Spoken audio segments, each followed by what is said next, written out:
안녕하세요. 보타맨 실브 채널입니다. 12월 23일 헤드라인 팩트 뉴스를 전해드리겠습니다. 보타맨. 네, 도널드 트럼프 대통령이 9천억 불의 스티뮬러스 패키지 중에 미국 시민들에게 600불씩 지불하겠다는 양당의 국회 예산안에 대하여 대통령이 거부권을 행사하였습니다.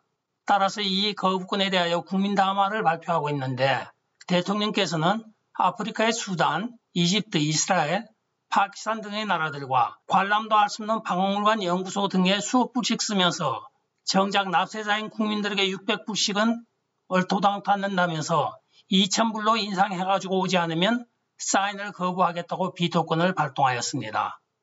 비토권이란 대통령의 입법에 대한 거부권 행사를 의미합니다. 9천억 달러를 시민에게 주면 1인당 13,200불입니다. 터무니없는 눈먼 돈이 사용처가 불분명한 것이 드러나고 있습니다. 그런데 그 돈을 끈끈만 간추려봐도 케네디 센터에 2,640만 불, 스미스소니언에 10억 달러, 국립박물관 1억 5,400만 불, 국립인권연구소 1억 670만 불, 윌슨 센터 1,400만 불, 이집트에 13억 달러, 수단에 7억 달러, 우크라이나에 4억 5천, 이스라엘에 5억 달러, 네팔에 1억 3천, 버마에 1억 3,500, 캄보디아에 8,500, 파키스탄 2,500, 아시아 개발국에 2억 5천, 이런 식으로 돈을 지불하겠다는 예산안을 통과시킨 것입니다. 이렇게 정작 납세자는 제외하고 자기들의 이익을 추구하는 곳에 돈을 쏟아부은 것입니다. 도널드 트럼프 대통령은 특히 이집트의 경우에는 13억 달러를 주게 되면 이 돈을 가지고 미국 무기를 사는 것이 아니고 이집트는 이스라엘과 미국에 대항하기 위하여 소련제 무기를 사온다고 하면서 적국에 무기를 사라고 돈을 대주는 건 말이 되지 않는다고 담화를 발표하고 있습니다.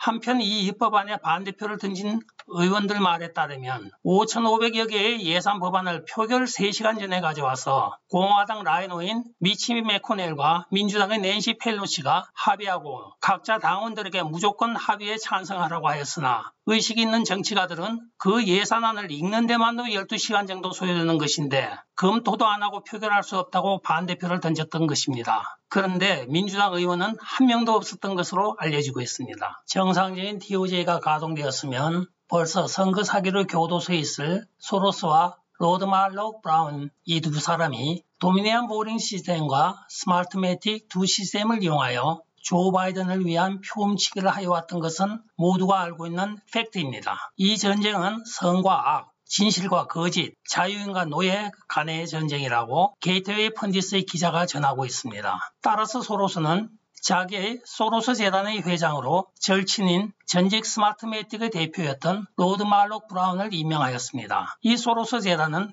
해외 펀드와 투자를 통하여 미국의 체제 파괴를 목적을 삼고 있으며 이 모든 것을 행하는 배후에는 소로스가 있다는 사실은 조금도 놀라운 사실은 아닙니다. 한편 소로스는 2차 세계대전 중 독일 나치에게 동족인 유대인을 밀고 한 자이며 이번 다보스 포럼에서는 세계 경제는 그것을 수행할 수 있는 조직이 요구된다고 하며 스스로가 글로벌리스트임을 자백하였습니다. 미국의 주요 기업들에 수백 명씩 중국 공산당원들이 취업하고 있으며 그들 나름대로 사내에서 위원회를 구성하여 운영하고 있는 것으로 드러났습니다. 대표적인 회사로는 IBM, 3M, 다우케미칼, 펩시 등으로 IBM의 경우에는 24개 위원회 소속으로 808명이 고용되어 있으며 3M은 3개 위원회 소속으로 230명이 공산당원이 소속이 되어 있으며 펩시에는 45명, 다우케미칼은 4개 위원회에 337명 등 10만 6천 개의 해외 투자 회사의 70%인 7만 5천 개 회사에서 공산당원들이 활동하고 있는 것으로 드러나고 있습니다.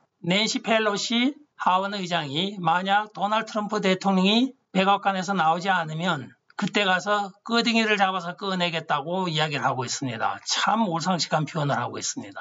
글로벌리스트로 알려진 연방대법원장인 존 로버츠가 피사게이트 관련 순회 판사 배정을 사건 11건을 모두 기각시키기 위하여 판사 순회 배정을 의도적으로 조작한 것으로 의심을 받고 있습니다. 도널드 트럼프 대통령의 도청 사건으로 알려진 피사게이트의 범죄 혐의에 대하여 순회 재판관들이 모두 혐의 없다고 재판한 것이 드러나서 쓰레기 대법관이라는 별명에 걸맞는 짓을 한 것으로 알려지고 있습니다. 한편 자녀를 가지지 못한 존 로버츠는 2명의 백인 아이를 아이리시에서 입양하였습니다. 그런데 아이리시에서는 백인 아이리시 아이들을 해외 입양을 허가하지 않는다고 백인 아이리시 아이들의 해외 입양을 허가하지 않고 있다고 합니다. 그런데 이 의혹은 근 10년째 해명되지 않고 있으며 아무런 후속 조치도 일어나고 있지 않고 있습니다. 매트 게츠 플로리다 하원 의원이 2021년 1월 6일 양원 선거인단 투표장에서 투쟁할 것을 선언하였습니다. 알래바마 모 브룩스와 또한 알래바마의 상원 의원인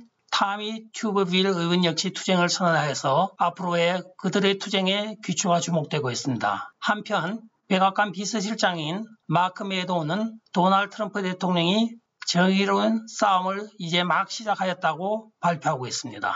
1월 6일이 기대되어집니다. 네, 도널드 트럼프 대통령이 존 두름 특별검사에게 크로스파이어 허리케인에 대한 수사에 대배심원들에게 국가기밀을 제시해도 된다는 허가명령서를 주었습니다. 크로스파이어 허리케인은 힐러리 클린턴이 만든 도널드 트럼프 대통령의 러시아와의 공모설에 대한 그 수사를 크로스파이어 허리케인이라고 이야기하고 있습니다.